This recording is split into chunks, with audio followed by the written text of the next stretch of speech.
Hello friends, welcome to రుచి వంటిల్లు. ఈరోజు మనం నాటు వంకాయలు ఇంకా టమాటాలు కలిపి పచ్చడి ఎలా తయారు చేసుకోవాలో చూద్దాము. ఈ పచ్చడి మనకు వేడివేడి అన్నంలో నెయ్యి వేసుకొని తింటే చాలా బాగుంటుంది. ఇంకా ఇడ్లీ దోశల్లో కూడా బాగుంటుంది. చాలా ఈజీగా చేసేసుకోవచ్చు. సో లేట్ చేయకుండా వీడియోలోకి వెళ్ళిపోదాం.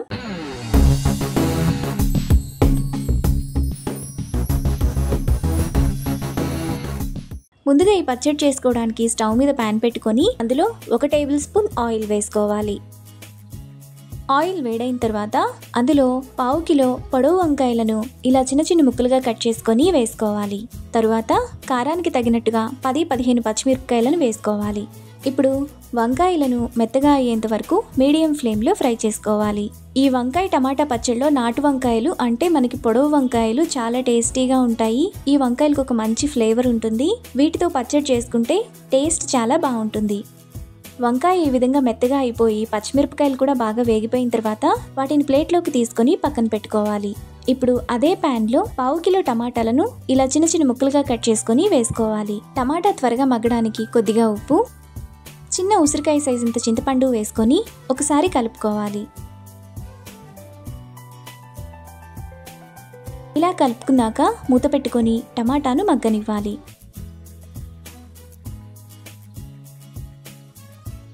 టమాటా మగ్గిపోయి అందులోని వాటర్ అంతా ఇలా బయటకు వచ్చినప్పుడు ఆ వాటర్ అంతా ఎగిరిపోయేంత వరకు మీడియం ఫ్లేమ్లో మధ్య మధ్యలో కలుపుతూ ఉండాలి. టమాటాలోని నీరంతా ఎగిరిపోయి ఇలా దగ్గరకైన తర్వాత స్టవ్ ఆఫ్ చేసుకొని చల్లారనివ్వాలి. ఇప్పుడు మిక్సీ జార్లోకి ముందుగా మనం ఫ్రై చేసుకున్న వంకాయలు, పచ్చిమిరపకాయలు, 10 కచ్చా పచ్చాగా దంచిన వెల్లుల్లి రెప్పలు, 1.5 టీ స్పూన్ జీలకర్ర, టేస్ట్కి తగినంత ఉప్పు వేసుకొని కొంచెం బరకగా మిక్సీ వేసుకోవాలి. వంకాయను ఇక్కడ చూపిస్తున్నట్టు ఈ విధంగా మిక్సీ వేసుకోవాలి. ఇప్పుడు అరకట్ట సన్నగా తరిగిన కొత్తిమీర తరుగు, ముందుగా మనం ఉడికించిన టమాటా వేసుకొని 1 లేదా 2 సార్లు మాత్రమే తిప్పుకోవాలి.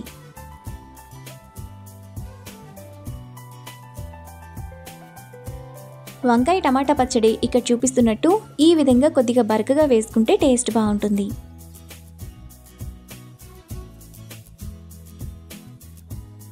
ఇప్పుడు ఈ పచ్చడిని ఒక బౌల్లోకి తీసుకోవాలి. తరువాత సన్నగా తరిగిన ఉల్లిపాయ ముక్కలు వేసుకొని కలుపుకోవాలి.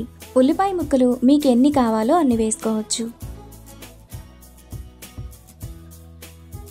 ఇలా కలుపుకున్నాక పక్కన పెట్టుకోవాలి.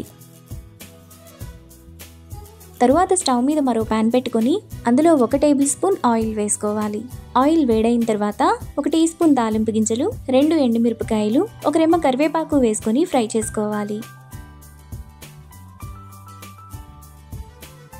తాలింపంతా వేగిన తర్వాత పచ్చడిలో వేసుకొని కలుపుకోవాలి. ఈ పచ్చడి మనకు ఫ్రిడ్జ్లో స్టోర్ చేసుకుంటే 5-6 రోజుల పాటు ఫ్రెష్గా ఉంటుంది. మనకు చాలా టేస్టీగా వంకాయ టమాటా పచ్చడి రెడీ అయిపోయింది. ఇప్పుడు ఈ పచ్చడిని వేడివేడి అన్నంలో వేసుకొని తింటే ఎంతో టేస్టీగా ఉండే వంకాయ టమాటా పచ్చడి రెడీ. ఈ రెసిపీని మీరు కూడా ట్రై చేసి మీకు టేస్ట్ ఎలా కుదిరిందో నాకు కామెంట్స్లో షేర్ చేయండి. ఈ వీడియో కనుక మీకు నచ్చినట్లయితే లైక్ చేసి, షేర్ చేసి, సబ్స్క్రైబ్ చేయండి.